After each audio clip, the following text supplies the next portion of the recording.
Champagne. Monsieur Leblanc. Monsieur Leblanc. Ms. Jager. Ms. Jager. Ms. Qualtrough. Ms. Qualtrough. Mr. Bryson. Mr. Bryson. Ms. Wilson-Raybould. Ms. Wilson-Raybould. Mr. Macaulay Cardigan. Mr. Macaulay Cardigan. Madame Le Boutillier. Madame Le Boutillier. Madame Bibeau. Madame Bibeau. Mr. Hussain. Monsieur Hussain. Ms. McKenna. Ms. McKenna. Mr. Baines. Mr. Baines. Ms. Haidu. Ms. Haidu. Ms. Bennett. Ms. Bennett. Ms. Mahaichuk. Oh, Mrs. Philpott. Mrs. Philpott. Ms. Mahaichuk. Ms. Mahaichuk. Mr. Casey Cumberland Colchester. Mr. Casey Cumberland Colchester. Ms. Fry. Ms. Fry. Mr. Mickey. Mr. Mickey. All those at my left opposed to the motion will please rise. Fifth row. Fourth row at my left. Third row at my left. Second row at my left. First row at my left. All those at my right opposed to the motion will please rise. Fifth row. Fourth row at my right. Third row at my right. Second row at my right. First row at my right.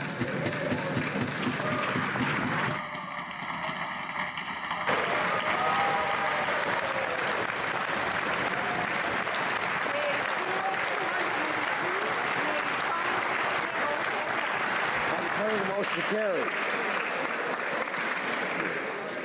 It being 6:17, the House will now proceed to the consideration of private members' business as listed on today's order paper.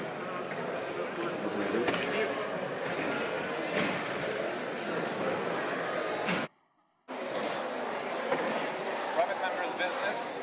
Resuming debate on motion M131, carbon pricing, in the name of Mr. Carey.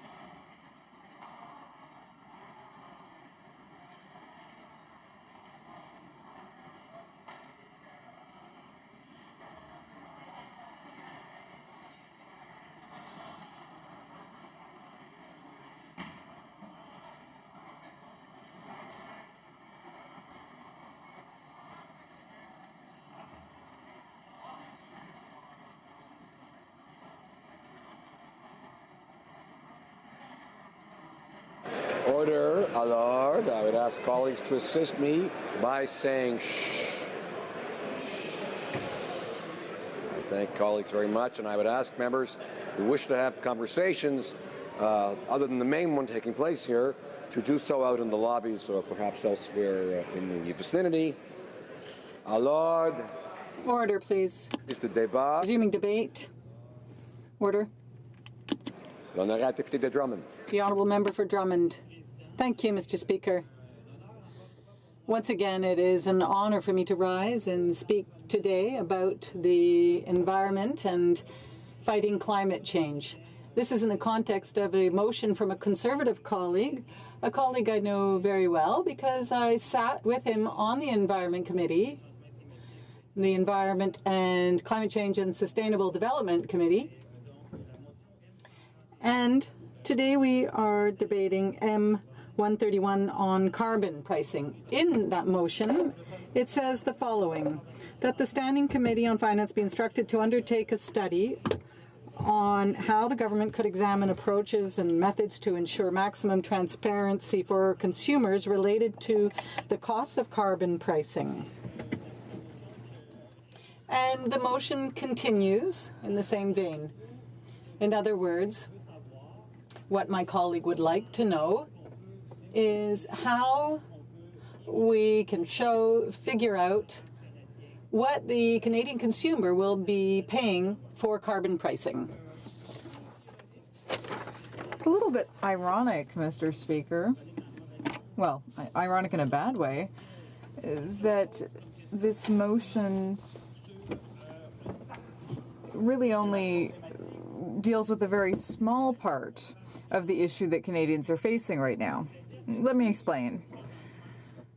Every day, Canadians live with the consequences, often the all too serious consequences of climate change. We've seen what's happened with floods, droughts, forest fires, all of these things that Canadians have had to suffer through this year. Those things have enormous costs. And these natural events, and of course it is natural to have a certain amount of strong rains and flooding and forest fires and so on, but their frequency is increasing and they're becoming more intense, and that is a direct result of dangerous climate change, Mr. Speaker. So I would have liked my Conservative colleague to ask what the cost of inaction against climate change would be. And unfortunately, the enormous costs of inaction on climate change are often forgotten.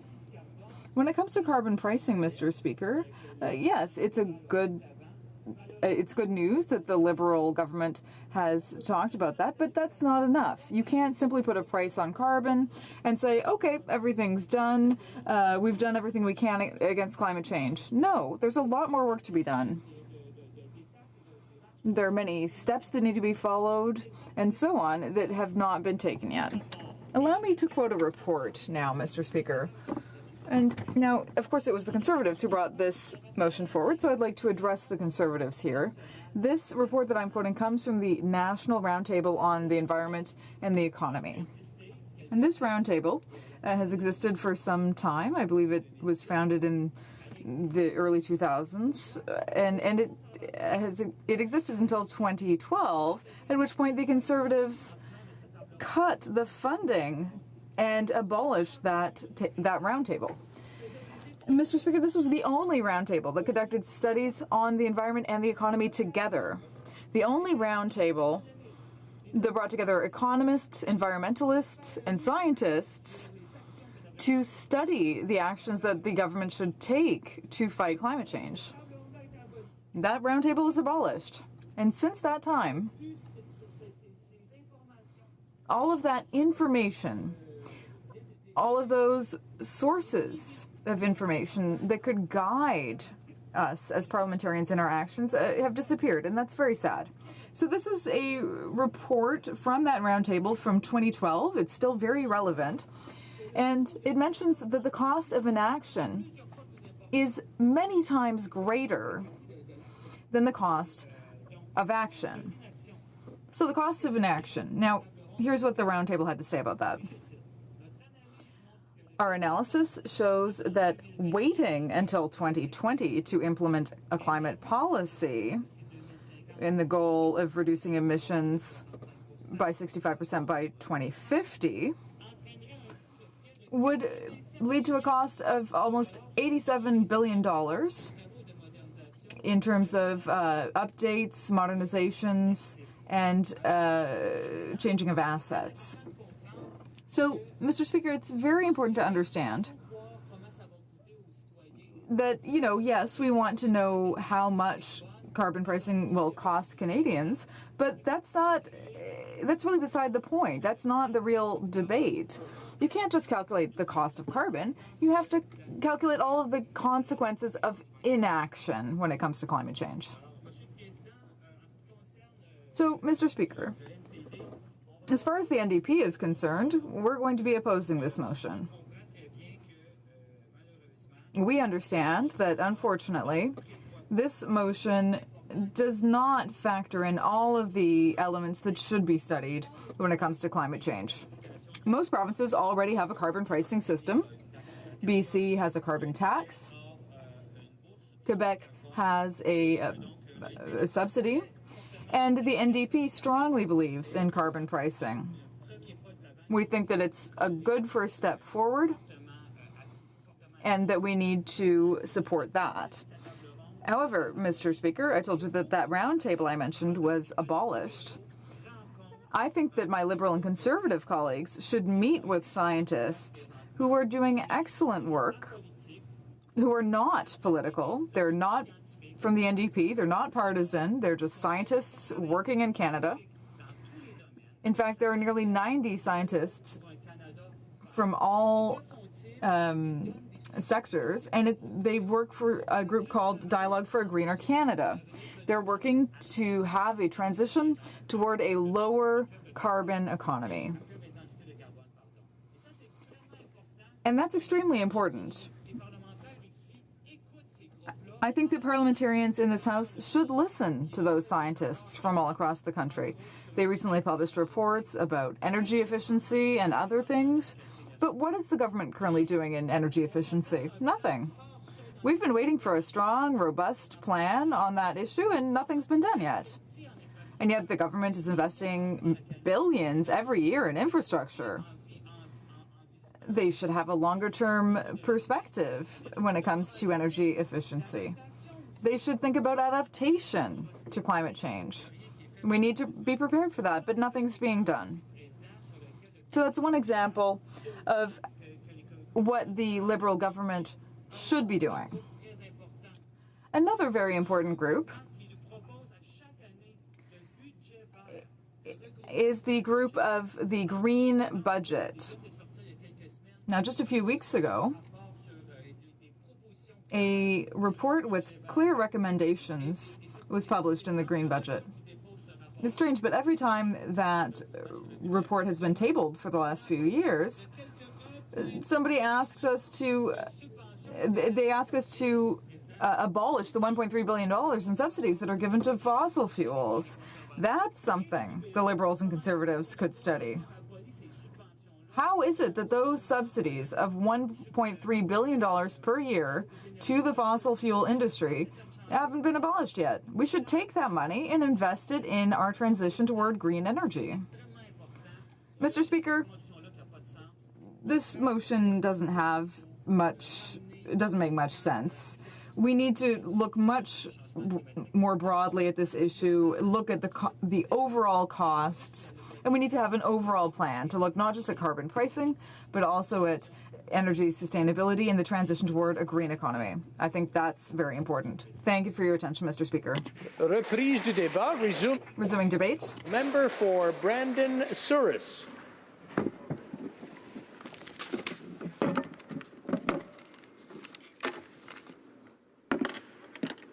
Thank you, Mr. Speaker. I want to thank the member from Oshawa for bringing this motion forward on the carbon tax. Having been a critic in the Manitoba legislature for conservation and environment for nearly 7 of my 14 years, Mr. Speaker, there in the Manitoba legislature, and having been a farmer almost all of my business life, nature is a great concern of mine. That's why I'm pleased to be able to speak to this motion, which instructs the Finance Committee to undertake a study on ensuring maximum transparency for the costs associated with the carbon tax, and also includes a requirement for a dedicated line item on invoices and receipts, is important for every single one of my constituents in Brandon Souris. For months I've been trying to get the Liberal government to come clean with the full costs of their carbon tax, and I know many members in our Conservative caucus, including the member from Carleton, have tabled numerous petitions, filed access to information requests, and even tabled order paper questions, Mr. Speaker. But alas, no information has been forthcoming.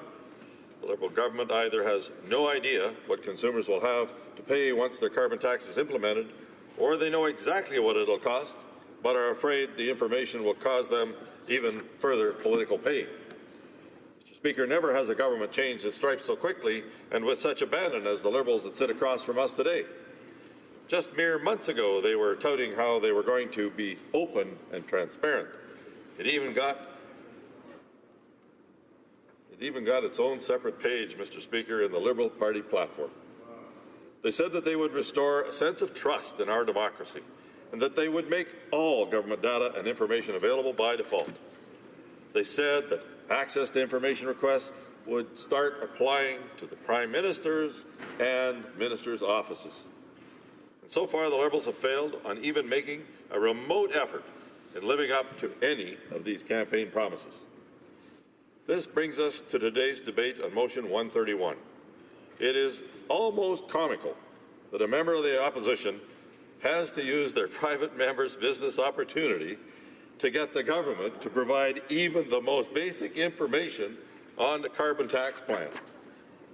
Regardless of whether you think Canada needs a carbon tax, the Liberal government owes Canadian taxpayers the cold, hard truth of what it'll cost them. No taxation without information.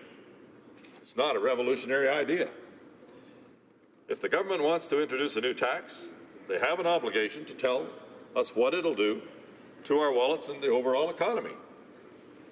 Now, I would think that the Prime Minister would want to share this information.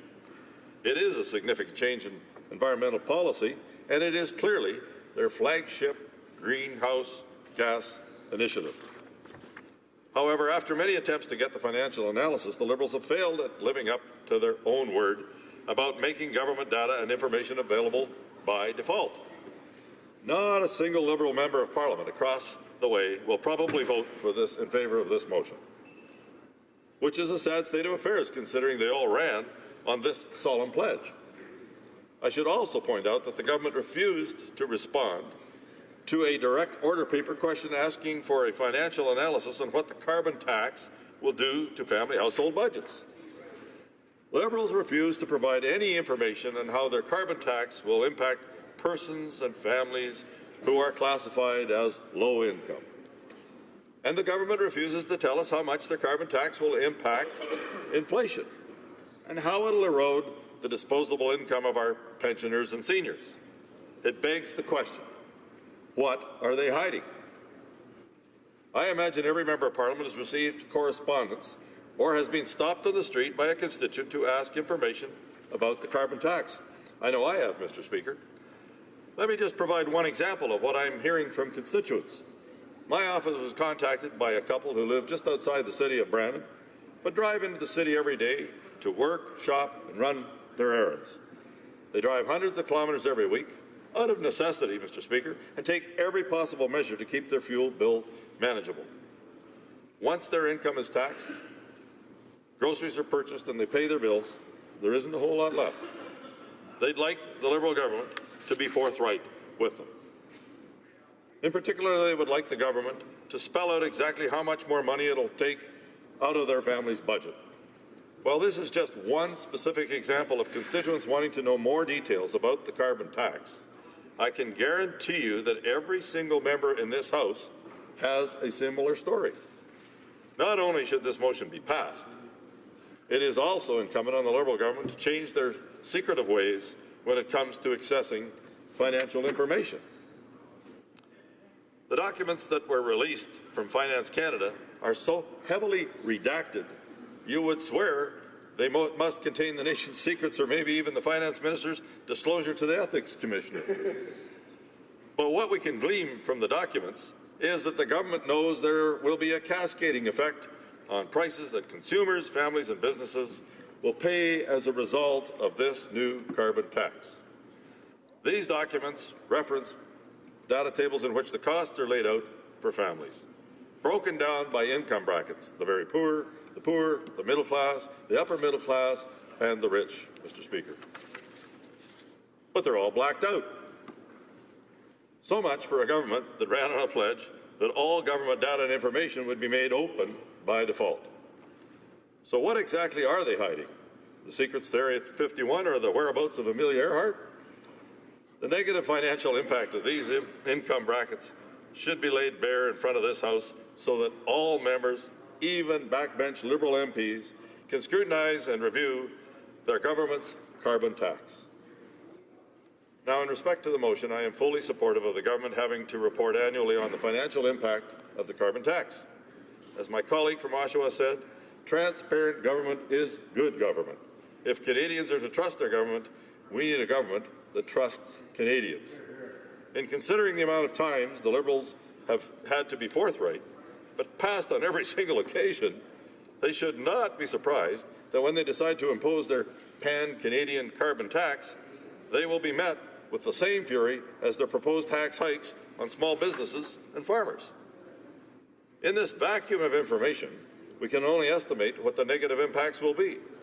What we do know is that a Statistics Canada official testified at committee and stated that any increases in fuel, food, and other basic necessities increases the number of people living below the poverty line.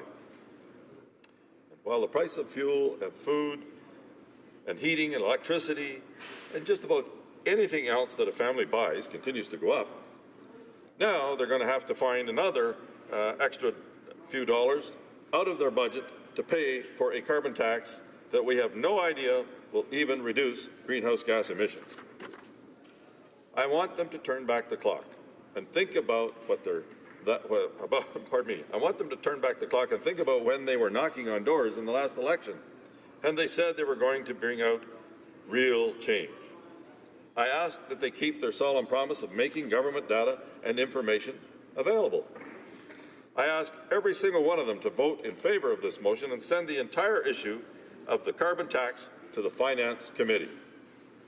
I ask that they pass this motion so Canadians know exactly what this carbon tax is going to cost them. I know there are members on the Liberal benches who are uncomfortable with the recent direction of their government, and I know it'll take courage to break ranks. And unfortunately, they know full well there will be consequences if they vote in favour of the motion. Through you, Mr. Speaker, I want my colleagues across the aisle, to remember that it is their constituents who put them in the House to represent their interests. Not a single member of this House was given the great honour to be a member of Parliament by the Liberal Party hierarchy. It was their voters who gave them the opportunity to be their voice in Parliament. I believe we can all agree the government should be transparent with their carbon tax. Canadians should know what it will cost them, and taxpayers of our great country deserve no less from their duly elected government. And why do I say that? Because the government even refuses to release that information. They expect us to believe them, they expect us to give them the benefit of the doubt, and they expect us to go along with their plan while refusing to provide any meaningful data. Mr. Speaker, this is a government that has made an absolute mockery of answering questions in this House. They obfuscate like no other. So today, all I ask them to do is to turn a new leaf. Thank you, Mr. Speaker. Resuming debate, the Honourable Parliamentary Secretary to the Government House Leader. Yes, thank you, Mr. Speaker. And I do have a fair number of words that I'd like to be able to share with the member, and maybe just pick up on his points when he talks about information and this government when it comes to information. You know, the Stephen Harper government actually did something that was historic in its very nature, and that was back in 2011 when the Canadian Parliament was the first parliament in the British Commonwealth that actually you had a government that was called in contempt of Parliament for not releasing information that was being requested of it. And that was a ruling, Mr. Speaker, which put the Canadian parliamentary system in the history books. The first parliament, and that was under Stephen Harper, Mr. Speaker. When we talk about the idea of providing information that my colleague and friend from across the way makes reference to, you know, for many years, for over 10 years, Stephen Harper promised to reform the Access to Information Act. Nothing was done on it, Mr. Speaker. There was no reform to the Access to Information Act. Within 18 months, this government has changed the Access to Information Act, and with great substance, things such as allowing the Access to Information officer to actually provide an order, getting the information, calling for the information, something in which the Harper government stayed away from. So we don't need to take any advice or lessons on access to information or being accountable or transparent to Canadians, Mr. Speaker, because I would argue that we have done more on the issue of accountability and transparency in the last 18 months, 2 years, than the Conservative Party did in over 10 years in being in government, Mr. Speaker. But it's okay. There's always more room for improvement. We can do better, and we will strive to continue to be better, Mr. Speaker. Now, the member across the way and the Conservatives are saying we should be voting. I don't know what it is about the Honourable Parliamentary Secretary, but when he gets up, the opposition want to help him out, and they're coaching him, and now we're starting to get coaching from the other side as well. I just want to remind all of you that the rules are that when someone's speaking, we pay them a little respect, and we try to listen and not shout out at them. The Honourable Parliamentary Secretary, I'll let him continue. Thank you, Mr. Speaker. I want to give all my colleagues, both sides of the House, some advice on what it is that they might want to consider doing with respect to this motion. And I would highly recommend that they actually vote against the motion. Now, you have the Conservatives saying, well, we want more accountability and transparency. They say that when they're in opposition. We know the reality. When they're in the government, they stay away from transparency and accountability, but not this government. But that's their argument. More transparency, more accountability on the whole issue of the price of carbon. There's a number of thoughts that come across my mind on that argument. And that is, the first one is that the opposition, and particularly the Conservatives, need to realize that this is a pan-Canadian agreement. So it's not just Ottawa saying, oh, we want to have a price on carbon.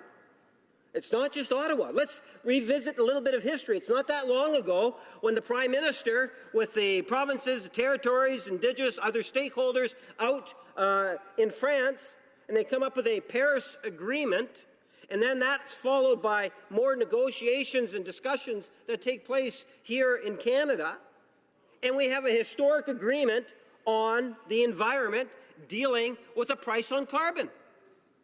So you had political parties of all stripes, provincial governments, territories, and many others, Indigenous people, that came into an agreement that, yes, it's about time that we have a price on carbon. There was, I think, one province at the time that said no. We had countries around the world, through the Paris Agreement, recognize that this is something in which we need to do. But we have the Conservative Party here, the National Conservative Party, standing alone, not only in Ottawa, but in all the different regions, saying, we don't think there should be a price on carbon. And with pride, they still say that, Mr. Speaker. Well, let me suggest to the members across the way that they are so out of touch with Canadians that they stand alone in not wanting to protect and have good, sound policies that will have an impact on sustainable development into the future. And it is somewhat unfortunate, maybe fortunate for us in the government side, that the Conservatives continue to be irrelevant in terms of not listening to what Canadians have to say on very important issues, such as the environment. But they're opposing it and recognize that that particular agreement is pan-Canadian. That means it was the government of Canada is sitting down with the different stakeholders and provinces, and we come up with this agreement. Now, there's all sorts of things that will take place to ensure that there is accountability and transparency.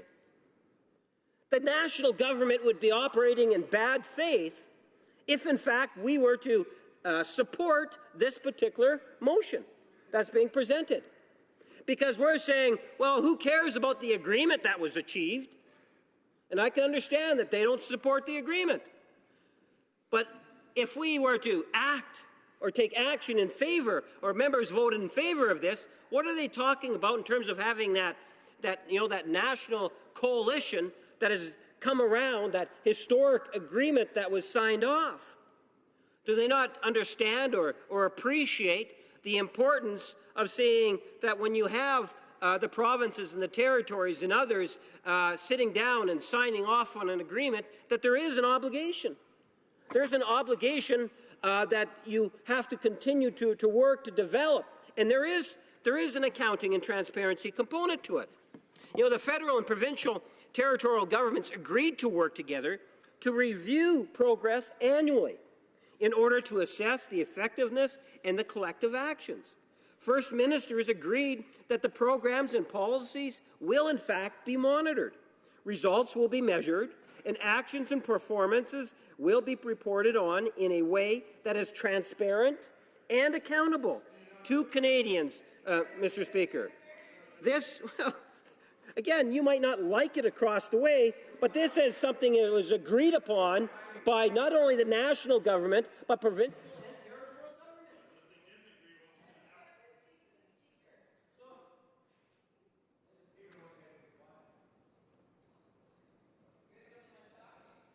Okay, even when I'm standing, you guys are yelling at each other. Okay, I just want to remind the honourable members, just try to keep your shouting across. Just whisper. Some of you have wonderful voices. They carry very well. I just want you to control them and maybe just bring them down to a whisper. The Honourable Parliamentary Secretary. Yes, thank you, Mr. Speaker. I hope that doesn't take away from my time. This reporting commitment includes the provision in the pan-Canadian approach to pricing carbon pollution that I have already mentioned. which provides the jurisdictions should provide regular, transparent, and verifiable reports on the outcomes and impacts of carbon pricing policies. In addition to the general undertaking to report on the effectiveness of all actions, the Pan-Canadian Framework also specifically provides that the federal, provincial, and territorial governments will work together. Let me underline the word together to review the Pan-Canadian approach to pricing carbon pollution. The review will include working with experts to assess the stringency and the effectiveness, and will compare carbon pollution pricing systems across Canada, including the proposed federal system as well as the various provincial and territorial systems.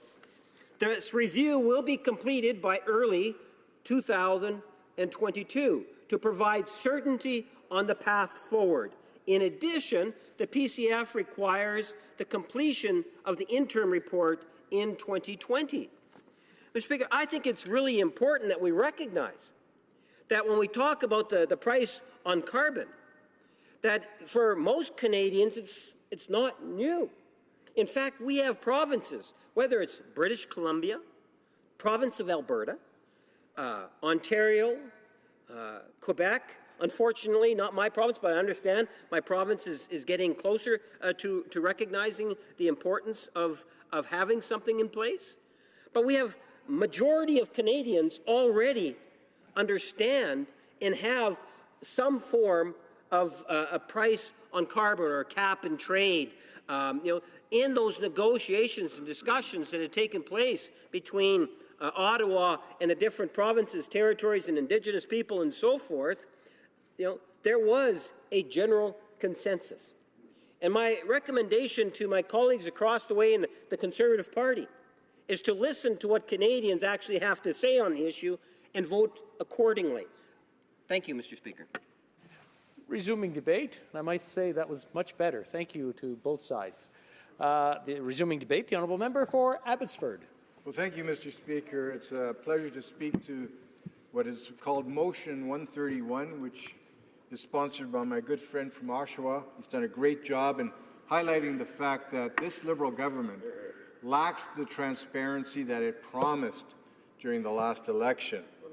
And it's effectively what the motion does. It instructs the Standing Committee on Finance to undertake a study to ensure that the cost of the Liberal carbon tax is disclosed to consumers and that the government annually report the financial impact of the carbon tax on Canadian households and employers. This is important, Mr. Speaker, because, quite frankly, Canadians have no idea what's hitting them. They have no idea that this national carbon tax that the Liberal government has imposed on Canadians is going to undermine Canada's prosperity. It's going to undermine their ability to purchase the consumer goods that they've become accustomed to. Now, if the Liberal government is going to move forward with imposing a national carbon tax, Canadians deserve to know how much it is going to cost them. It was this government that promised to be transparent with Canadians, and when it comes to the carbon tax, they're doing no such thing. In fact, Mr. Speaker, I refer you to the mandate letter which each of the cabinet ministers received from the Prime Minister. It's the Prime Minister's instructions to each cabinet minister. And of course, there's that section that deals with conflicts of interest, which we know that the finance minister is breaching so flagrantly, as we remind the government every day here in this House. But there's also something else that's written in this mandate letter, and it's directed directly to the Environment Minister herself. And it says, and this is the Prime Minister speaking to the Environment Minister, we, as a government, have also committed to set a higher bar for openness and transparency in government. It's time to shine more light on government to ensure it remains focused on the people it serves. Government and its information should be open by default. Canadians do not expect us to be perfect. They expect us to be honest, open, and sincere in our efforts to serve the public interest. That is the letter directing the Environment Minister to be open and transparent in the job that she is doing for Canadians. Well, has she done that? Of course not. The Liberal government and the minister have repeatedly denied requests to provide Parliament with basic information on the impact of a carbon tax on Canadians. In fact, I have provided a specific request to the minister's office to provide me with any analyses that may have been done on the impact of the carbon tax on Canadians. And I got a response, Mr. Speaker, but it wasn't what I expected. It was basically a whole bunch of nothing, because it was a letter which attached the reports almost wholly redacted. Now, for those Canadians who don't understand what redaction means, it means purging documents of their content. And the response I got from the Environment Minister on our request that we have some information about analyses that have been done on the impact of the carbon tax, that information was completely purged of anything substantive, so that we have nothing to go by. We have nothing to share with Canadians. So, where do we go from there? The government isn't being honest, it's not being transparent and open. So we went to another report that the Conference Board of Canada issued. Now, the Conference Board of Canada is a private sector think tank that has thoroughly analyzed the impact of the Liberal government's pan-Canadian framework on climate change and the impact that carbon taxes will have on Canada. And what they paint is a grim picture of what's coming. It provided a variety of scenarios, and they confirmed that a carbon tax will not create jobs and will not foster investment, despite the repeated claims made by the minister herself.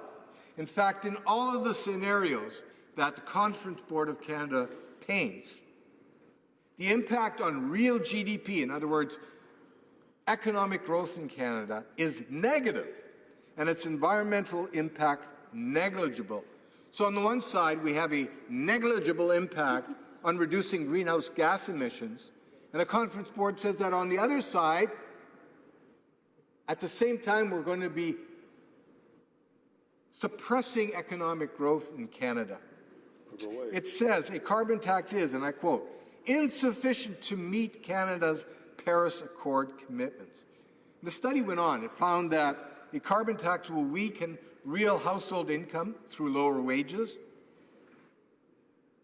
It also found that business investment and trade volumes will be eroded. Canada is a great trading nation.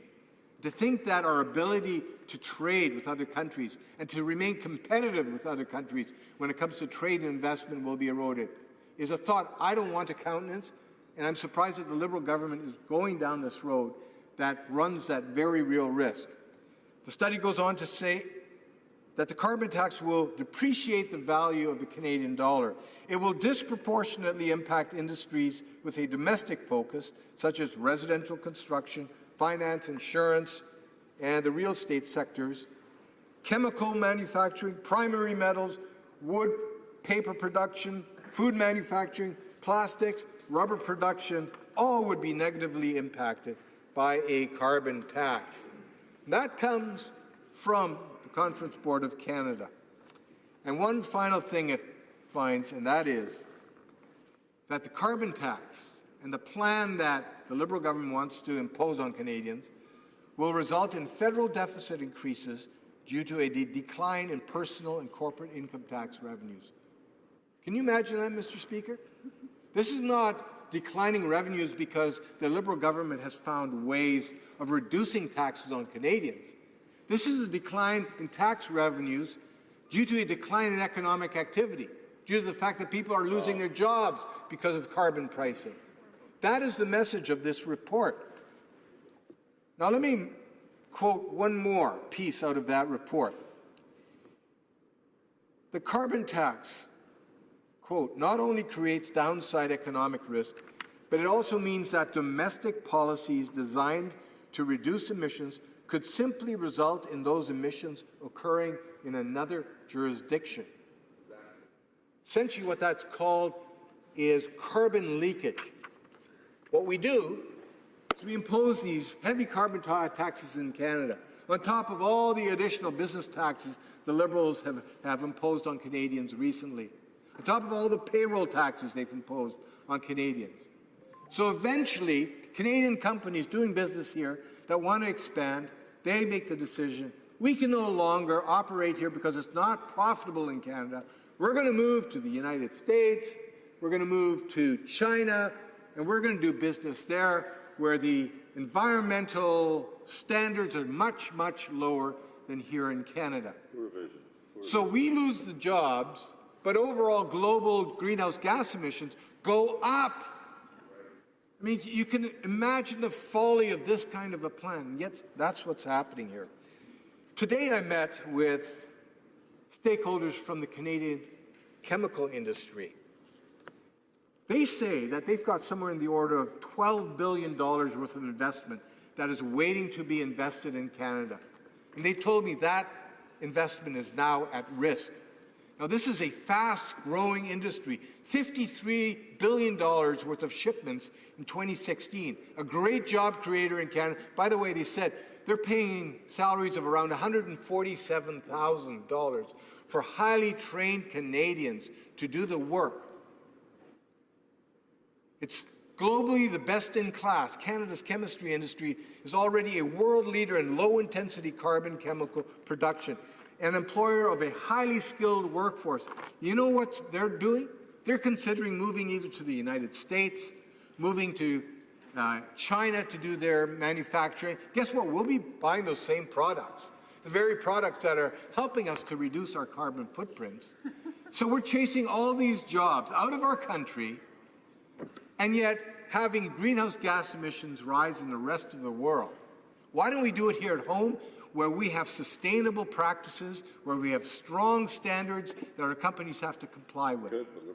So, Mr. Speaker, this is a sad, sad story of another Liberal failure, a disaster when it comes to tax planning, not understanding the consequences of imposing increased tax burdens on Canadians. We're all going to pay the price for that, and for that, they should apologize.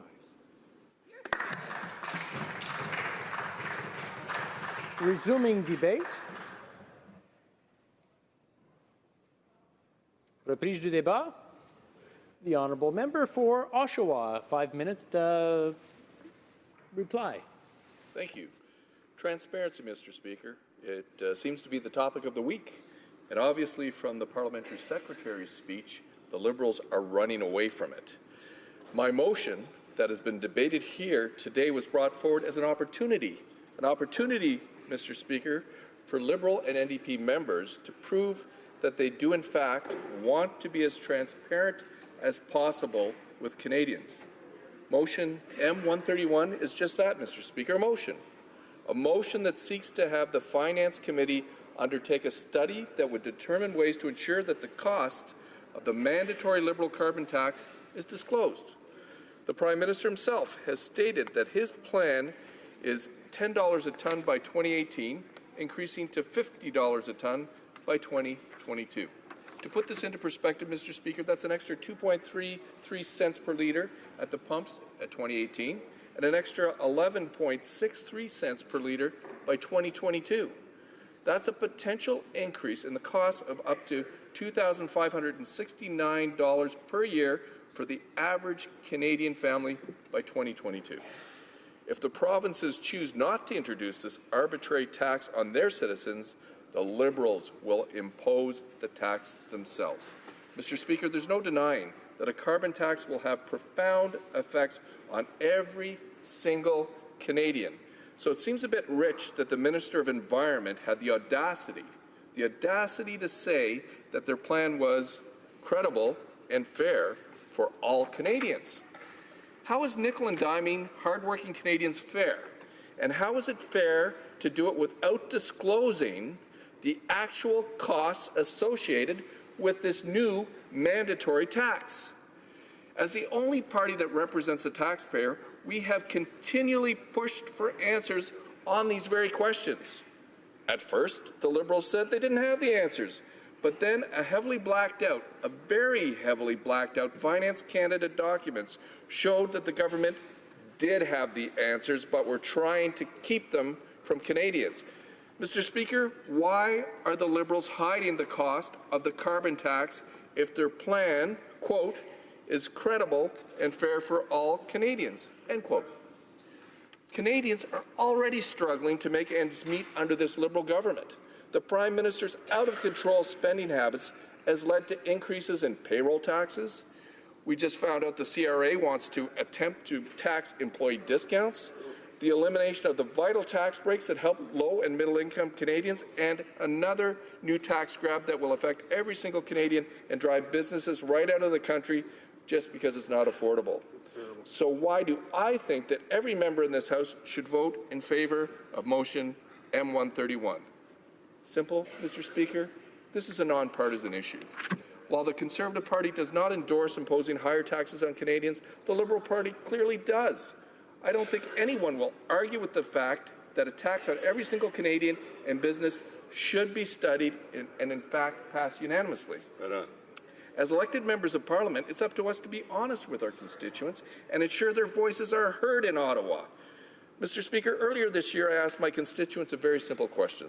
Do you agree with the Liberal government's carbon tax plan? And 96% of respondents said no. 96% of my constituents do not agree with the Liberal plan. Why, Mr. Speaker? Because my constituents know that this tax will empty their pockets. This tax will make our manufacturers, a major job creator in Oshawa, think twice about investing in our community and in our future. Right. This tax is anything but affordable and fair, and unfortunately, the Liberals have made it fair that they will not listen to Canadians on most of their tax-grabbing schemes. However, they can at least keep one of their election promises and be open and transparent. If the Liberals vote against my motion, there's no doubt that they're trying, in fact, Mr. Speaker, to keep this tax grab hidden from Canadians. There's no doubt that the Liberals have broken their promise to set a new tone, something the Prime Minister said he would achieve by being open and transparent to Canadians. Mr. Speaker, Liberals are already criticized for lack of transparency, but we believe as Conservatives in helping Canadians achieve prosperity and opportunity instead of taking it away from them with overspending and higher taxes. Governments should encourage growth and investment. Instead, under this government, businesses will look elsewhere, jobs will be lost, and Canadians will have to have less money in their pockets. Mr. Speaker, I look forward to seeing this committee's report once the study is complete, and I encourage all members of Parliament to vote in favour of transparency for Canadians. La question est la suivante. The question is as follows. Seconded by Mrs. Stubbs, moved that the Standing Committee on Finance be instructed to undertake a study on A, how the government could examine approaches and methods to ensure maximum transparency for consumers related to the cost of carbon pricing, including a requirement for dedicated line items on invoices and receipts. B, mechanisms that government could use to dispense. May I dispense? No? Okay, I will continue. B, mechanisms that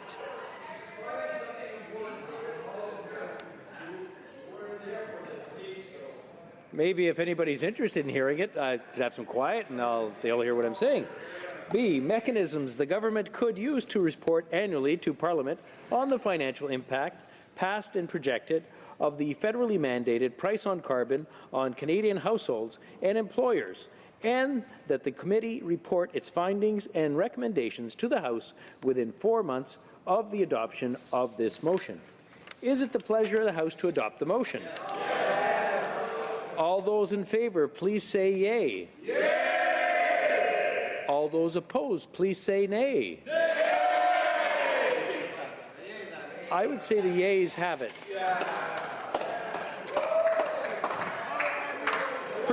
Pursuant to Standing Order 93, the Recorded Division stands deferred until Wednesday, October 25th, 2017, immediately before the time provided for private members' business.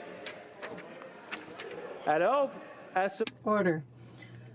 Pursuant to Standing Order 38, a motion to adjourn the House is deemed to have been made and seconded at this time.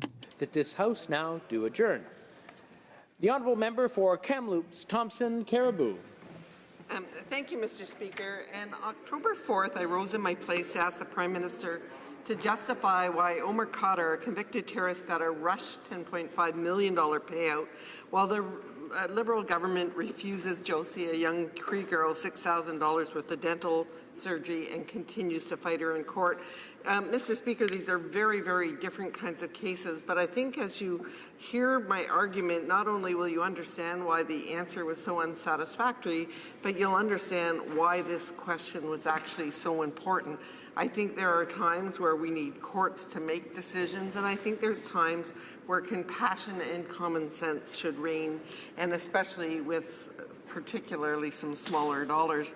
So to talk specifically about the Omar Khadr case, in 2010, the Supreme Court of Canada ruled that Khadar's rights had been violated while he was detained in a U.S. military prison in Guantanamo Bay, Cuba, where he was captured as a suspected terrorist. As a remedy to the Supreme Court of Canada's ruling, the Conservatives brought Khadr back to Canada, and of course he kept his citizenship. The Trudeau government then provided $10.5 million compensation package to Omar Khadr for abuses he suffered while detained in a U.S. military prison for captured and suspected terrorists. The federal Liberals stated that the funds were given because in 2010 of the ruling by the Supreme Court about the violation of the rights. You know, I think it's important to say what the Supreme Court did say and what the Supreme Court didn't say. The Supreme Court did not instruct Trudeau to financially compensate Khadr. As Howard Anglin wrote in the National Post on July 7th, there was no court order requiring payment, and the government could have continued defending this claim for years to come. You know, I think it's important also to remember that Khadr was filmed assembling IEDs, a fact that which has been reported widely in the Canadian media, including the Globe and Mail, Maclean's, the Global News.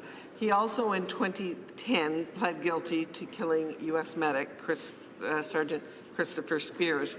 So here we have no obligation, and clearly no obligation. Certainly there was a court process in place, but I would argue that the government should have let that court process continue and play itself out before they just gave $10.5 million, and not only provided $10.5 million, they actually rushed that payment so that there would be no recourse for the widow of Christopher Sergeant Spears.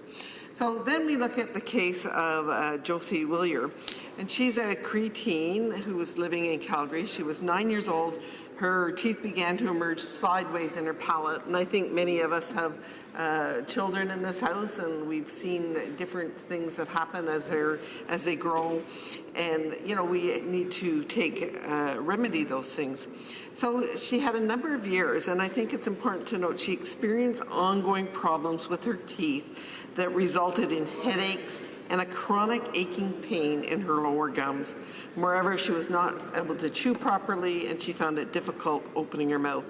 So this was actually pretty significant discomfort associated with impacted teeth, overbite, and she was taking over-the-counter medications daily.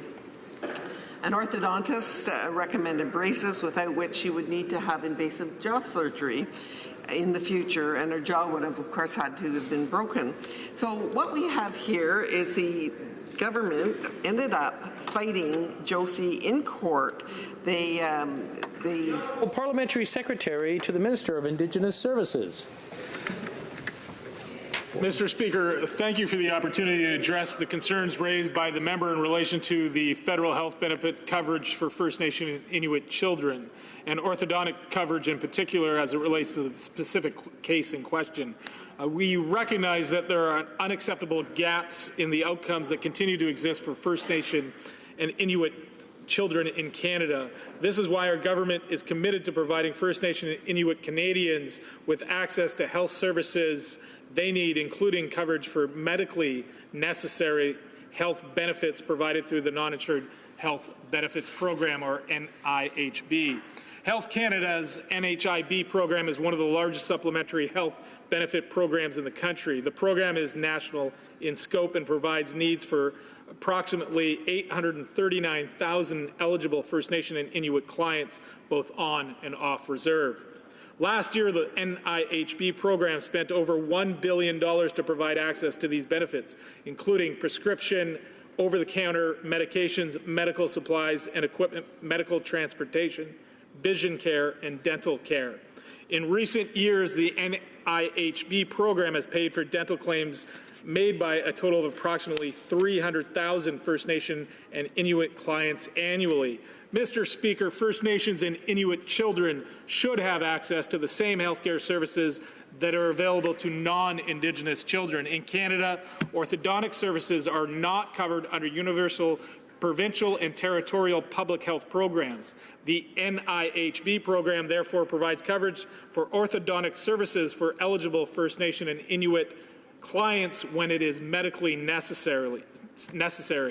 The program's policies and criteria have been established on the advice of health professionals and reflect best practices in health services and evidence-based standards of care. Decisions are made based on the clear criteria and are published on Health Canada's website.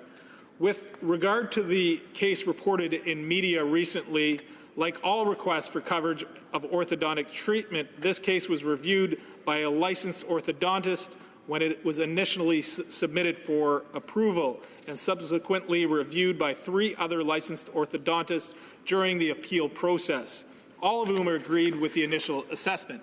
Having said that, we know that more can be done and better is always possible, and acknowledge that there is room for improvement in the NIHB programs and services delivered through the government. As we move forward with the creation of the new Department of Indigenous Services, we will work with all partners to ensure NIHB is improved and reflects the needs of First Nation and Inuit children. Our goal is that benefit plans will be planned and delivered by Indigenous people for Indigenous people. Until that is a reality, we will continue to look for ways to improve the services that we deliver. In closing, Mr. Speaker, our government is committed to a renewed relationship with Indigenous peoples to make progress on the issues that are most important, including health.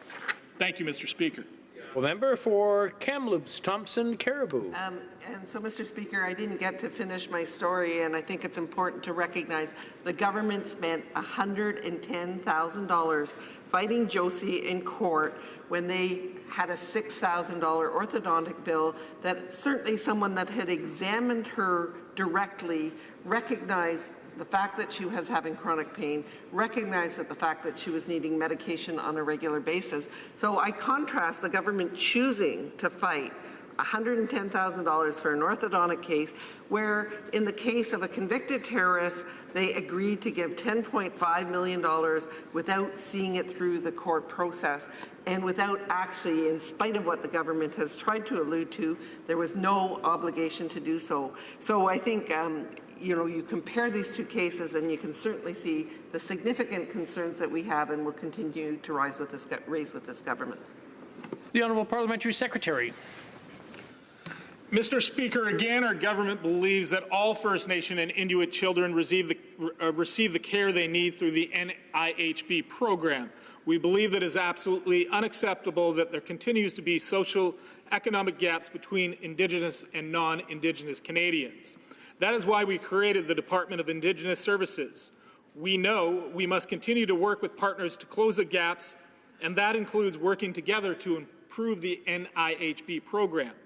I do have to say, Mr. Speaker, I find it odd that the Conservatives are suddenly questioning this government's commitment to reconciliation and improving the NIHB program. After all, it was in fact the previous Conservative government who cut numerous services to Indigenous peoples across this country, and it was actually the previous Conservative government who first denied this claim in question. We know more must be done. We must continue to work with partners to ensure the NIHB program is improved and reflects the needs of our First Nation and Inuit children. As we continue to work on our journey of reconciliation and work towards a future... The Honourable Member for Mégantic-L'Érable. Thank you very much, Mr. Speaker.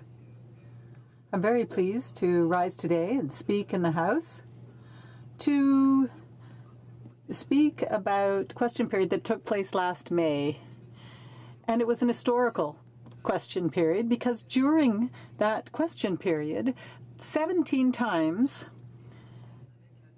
actually 18 times with my last question to the Prime Minister. So 17 times we asked the same question. So just to give you some background, the Prime Minister is the first Prime Minister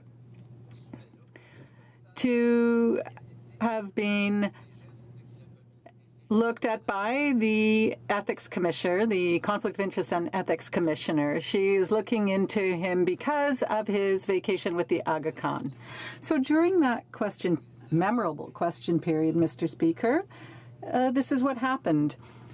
17 times we put the same question to the Prime Minister, and the question was this: how many times did he meet with the Conflict of Interest and Ethics Commissioner? So we put that question 18 times, actually, during the same question period, and not one time, Mr. Speaker, not once did the Prime Minister feel it was appropriate to answer that perfectly simple question.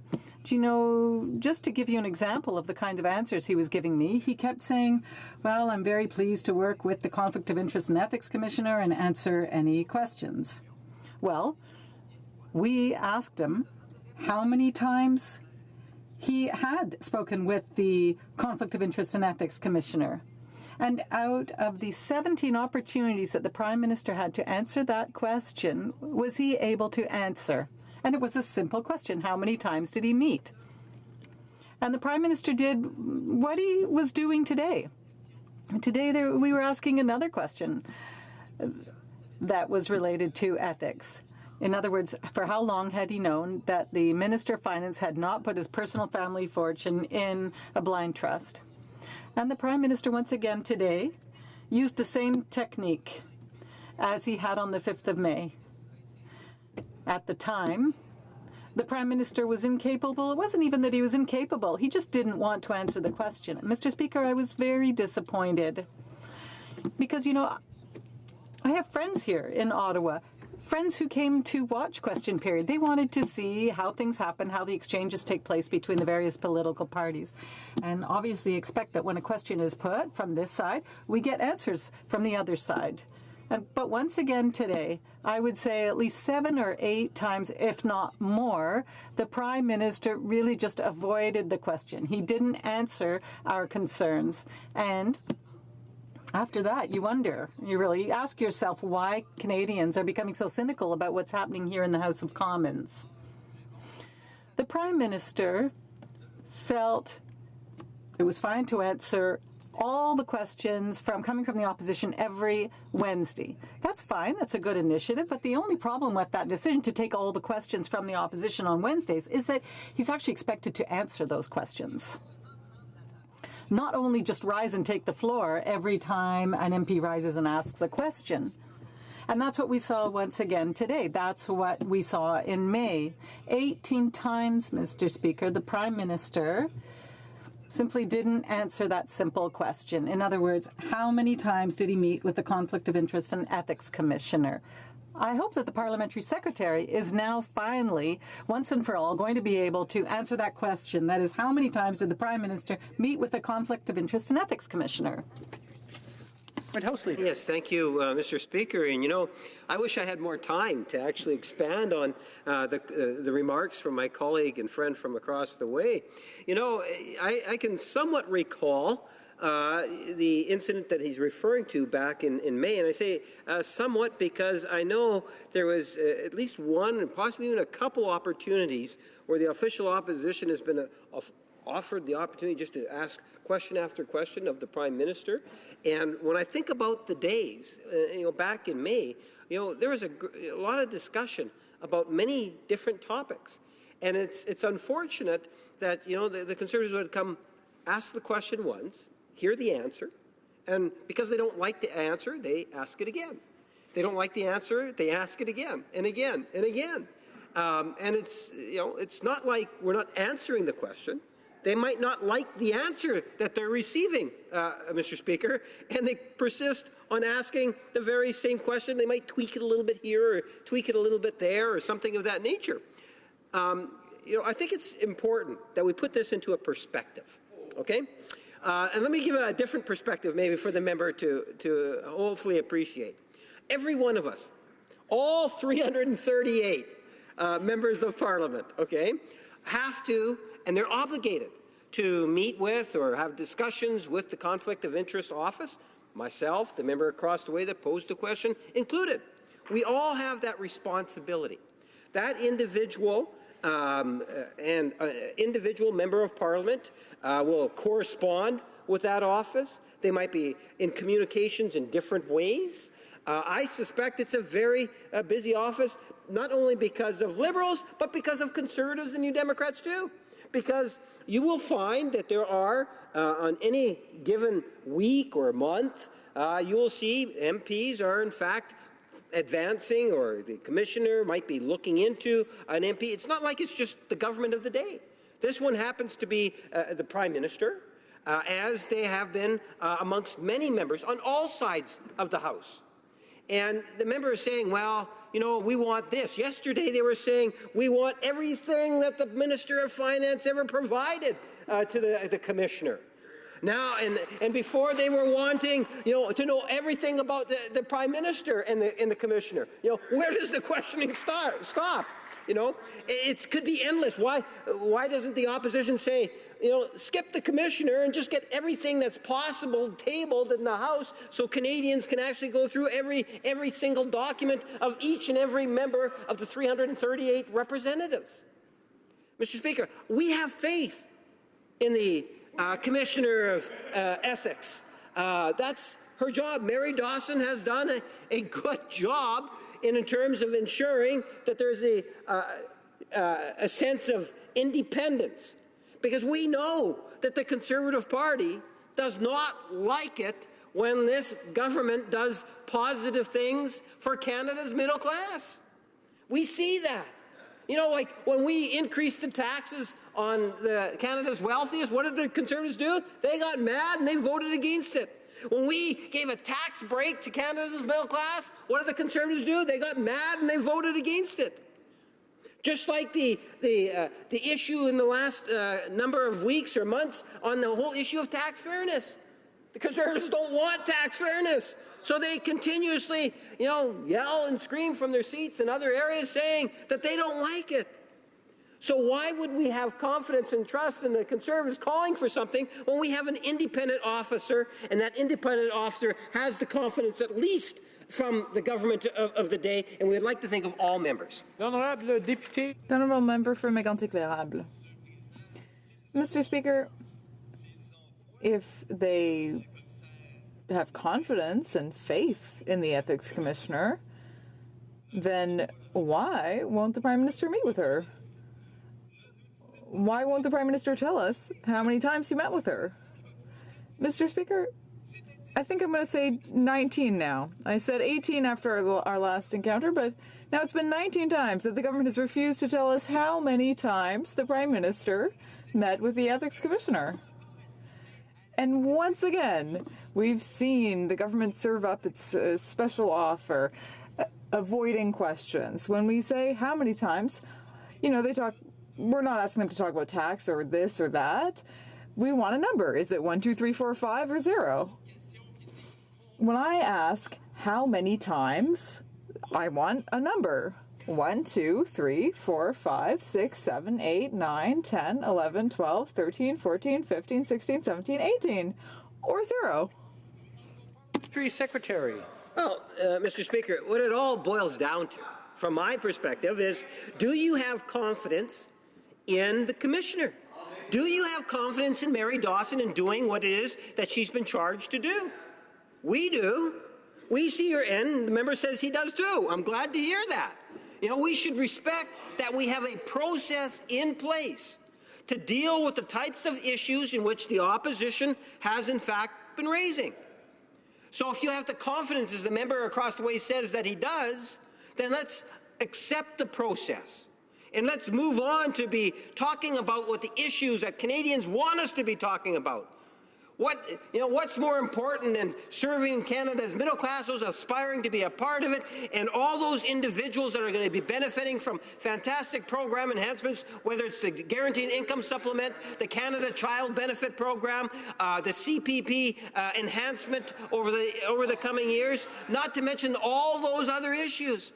Those are what Canadians want us talking about. The honourable member for Sherwood Park, Fort Saskatchewan. Thank you, Mr. Speaker. I rise to follow up on a question that I had the opportunity to ask directly to the Prime Minister of this country on May the 10th about the crisis affecting the Rohingya people. At the time, of course, it was before this had entered into the media and public discussion to the same level that it has since. But even then, even in fact a year before that, we were calling for a strong response to the escalating, at the time, I think even despite the present escalation, it could well have been said at the time ethnic cleansing, and we have now described the situation as a genocide. I asked the Prime Minister if at the time he was prepared to personally contact Aung San Suu Kyi and push her to step up, allow access to Rakhine, and do more to stop the ongoing slaughter of Muslim Rohingya. Now, unfortunately, the Prime Minister did not respond to that question at that time. At the time, he said, "Mr. Speaker, this government is extremely concerned with the human rights abuses in the news coming out of Myanmar. We know we have a tremendous amount of work to do around the world to promote values Canadians stand for so strongly.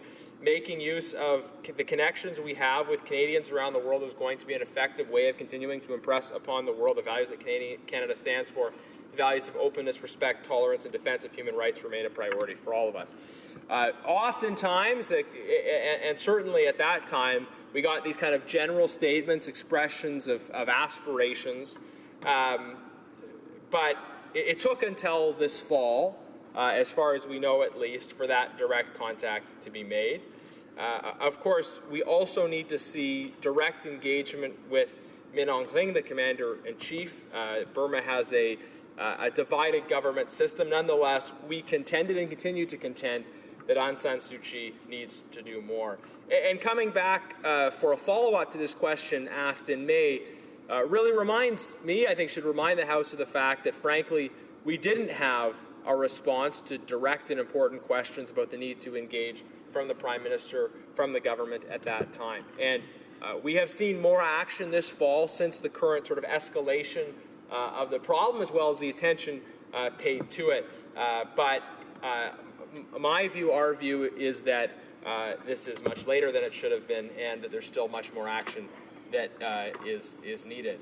I want to ask the Parliamentary Secretary a number of follow-up questions. These are not specifically the questions that we are technically following up from tonight, but they are questions that I have asked in question period more recently with respect to Rohingya, and thus far have not received an answer. I would like to know, and we've submitted an order paper question on this today, so I hope at least we'll get the answer in writing, but I would like to know if the government's much vaunted Office of Human Rights, Freedoms and Inclusion has been at all engaged with the situation. We had an Office of Religious Freedom in place that was actively engaged. Former Ambassador for Religious Freedom, Andrew Bennett, has in fact, in his capacity no longer with the Government of Canada, continued to be vocal on this issue. The government said that this new office was sort of replacing notionally in some ways the function of the Office of Religious Freedom. So I would like to know what this office is doing to engage with and promote change in direction in Burma. I also would like to know if the government has been willing to engage China directly on their obstruction of progress on this issue at the UN Security Council. Again, I've asked this question before, haven't gotten an answer to it in question period. So I would like to know about the engagement with China. And then also, I had asked earlier about why the Prime Minister didn't raise this issue in UN General Assembly. But if we could at least get some response with respect to the Office of Human Rights, Freedom and Inclusion, and with respect to engagement with China, I think it would be very helpful to me. Well, Parliamentary Secretary to the Minister of Foreign Affairs. Thank you, Mr. Speaker. And once again, I want to thank my honourable colleague for raising this important matter. Let me start off by saying I share his deep concern for the matter. Every human deserves dignity and respect for their rights, and what's happening right now in the state of Rakhine in Myanmar is horrendous. Over 600 or almost about 600,000 Rohingyas have been displaced, and now they've moved into their neighboring Bangladesh. There is an ongoing humanitarian disaster. There is ongoing violence, and our government has been out in front in this issue. We have called this crimes against humanity, and we have called it ethnic cleansing.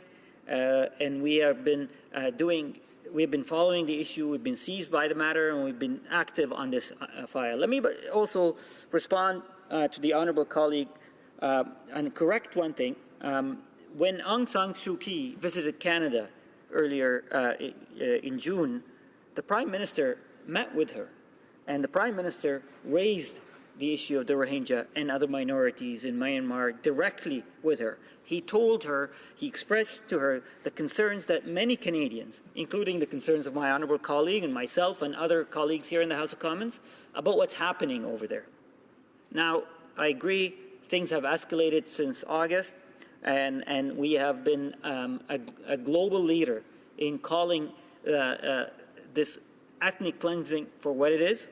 The Minister of Foreign Affairs has spoken with like-minded countries, with her colleagues, with other ministers around the world, working together on finding ways to address this. The Prime Minister directly also called Aung San Suu Kyi to remind her that this violence, the responsibility for ending this violence, lays squarely on the shoulders of the military and the civilian government, Mr. Speaker, and that we as a government and Canadians are very much concerned about what's happening there, and we want to see violence stop. We also want to see access to the Rakhine State and to the region by humanitarian aid organization, by fact-finding missions, so they can tell us what's happening on the ground, Mr. Speaker. Our ambassador just joined recently a delegation of other ambassadors to visit the region of Rakhine, again, to emphasize and to clearly indicate that Canada is interested in what's happening there, and we want to see an end to the violence, Mr. Speaker. We have also committed more than $13 million just this year, Mr. Speaker, to offer humanitarian aid to the Rohingyas in Bangladesh and in Myanmar. Mr. Speaker, the Prime Minister himself as well has written an open letter to Aung San Suu Kyi, reminding her of her moral responsibility and grave responsibility to end the violence. Now, the Minister of Foreign Affairs as well has spoken to the military commander of the Myanmar military to tell him that Canadians expect violence to end, that our government will continue to push for an end to this disaster, and for us to get to the bottom of the root causes and resolve these root causes. I have more to elaborate, Mr. Speaker. I think I'm running out of time. Thank you. The honourable member for Sherwood Park, Fort Saskatchewan. Well, thank you, Mr. Speaker, and I thank the Parliamentary Secretary for his words. I just want to highlight a number of points in terms of questions that I would like to see addressed. I know that the Minister has spoken about crimes against humanity. I know she's used the word ethnic cleansing. Certainly one of the things that I've heard from Canadian communities on this issue is they want to hear people use the word genocide, because genocide carries a particular legal meaning. And I think the evidence is quite clear in this case, where we have every indication of an effort by a government to remove a population from an area. And that's the definition of genocide according to the Convention. So I wonder if the government is prepared to use that word, if the Parliamentary Secretary is prepared to use that word. Again, I want to ask about what engagement there's been from the Office of Human Rights, Freedoms and Inclusion. I want to ask about engagement with China on this issue, and I want to ask about the willingness of the Prime Minister to speak about this at the United Nations. These are important points that will help us move forward on this. The Honourable Parliamentary Secretary. Thank you, Mr. Speaker. We will continue to push for access to the state of Rakhine, for independent fact-finding missions to tell us what was happening, what was going on. We need to rely on their testimony. We need to rely on their findings. As the honourable member knows, that the label genocide carries legal consequences, and we need to take that seriously. So we are certainly looking, and we want to see facts, and we want to hear we want to see independent bodies to go to have access to the region. And Mr. Speaker, I actually totally sympathize with my colleague's desire for finding out a lot of details about what is going on. I have the privilege of being part of a government where we're doing a lot of work, and sometimes speaking publicly about the work that we're doing may undermine our efforts. So I ask my honourable colleague to stay tuned. There's more coming. The motion to adjourn the House is now deemed to have been adopted. La Chambre demeure donc. The House stands adjourned until tomorrow at 10 a.m. pursuant to Standing Order 24-1. Thank you.